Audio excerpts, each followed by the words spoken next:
Hello, Wildcats. Today we will be discussing our next holiday, Thanksgiving. Thanksgiving is celebrated on the last Thursday in November, meaning that it will occur on November 25th this year. The first celebration of Thanksgiving was between the Pilgrims and the native Wampanoag inhabitants. The Pilgrims had come from Plymouth, England, and were not equipped to deal with the New World.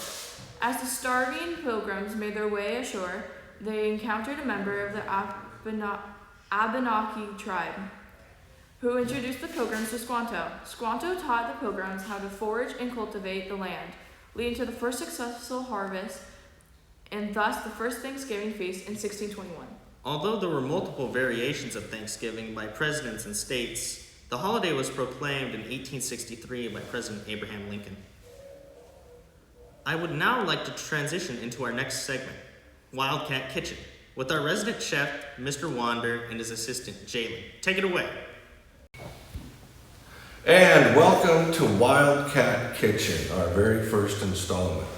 And we're doing this at Thanksgiving, and so we thought one of the first things we would have you do is a very simple dish that is a standard for Thanksgiving dinners, at least as long as I've been alive. And we're gonna do a nice cranberry sauce, a very simple condiment to put on the table to enhance your turkey, is what I like to have it with. My mom liked it with everything. But you need some basic ingredients to do this. Of course, you'll need one bag, 12 ounces of cranberries, whole cranberries. We're gonna use just a little bit over a half cup of sugar. We'll need a cup and a half of a liquid, and it's usually one of your favorite juice. Orange juice is one that's selected a lot. We're gonna use a dark cherry cranberry juice today. Vanilla flavoring is one that is almost always incorporated into cranberry sauce, and whole cinnamon sticks, which you'll find as a standard in these recipes. It really depends on how you want to prepare it. You can just use water, a cup and a half of water will work. We also will use the zest of an orange while we're cooking the sauce, which will be removed at the end. A good thing to have: cutting board, sharp knives, measuring cups, spoons, containers for the finished product and for weighing stuff out ahead of time, so it's easy to add in if you need to do that. And so we're gonna get started putting things into the pot. Okay, now we're gonna add our ingredients to the pan. I've already previously emptied this into a plastic. Throw that away.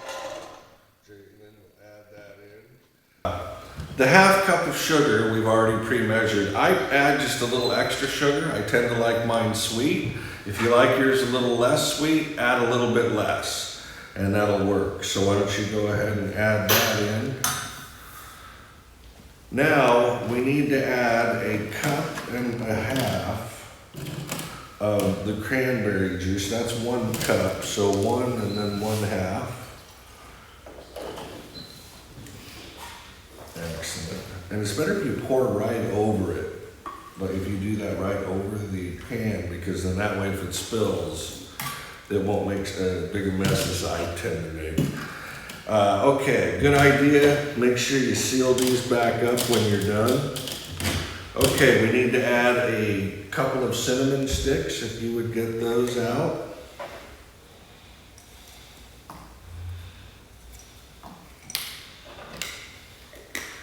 And then we're just gonna add just a teeny little bit of vanilla, about a teaspoon. It's kind of hard. A little more, a little less won't hurt it, just to be close to a teaspoon. And then I'm gonna go ahead and operate the knife on this one, if that's okay. You need to just take your orange and take a knife, and this is called zesting. We're gonna get a big strip of that orange zest out of there. Usually a couple will do. And then we're going to start the hot plate, and we're gonna let it start heating up. And Jay, while we're letting this heat up, what you want to do is you want to make sure that you stir it occasionally over medium heat. Eventually it'll start to boil. But Jay had a good question. What do you do with the spoon? Well, if it's not too hot around it, you can always leave it in the pan, but it might burn. What I like to do is, to the side of the stove, is to use something to lay the spoon on.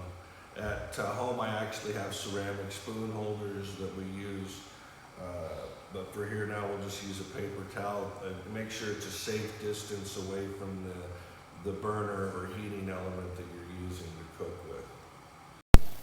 After a few minutes, the juice will begin to boil, and you'll start to hear the cranberries pop.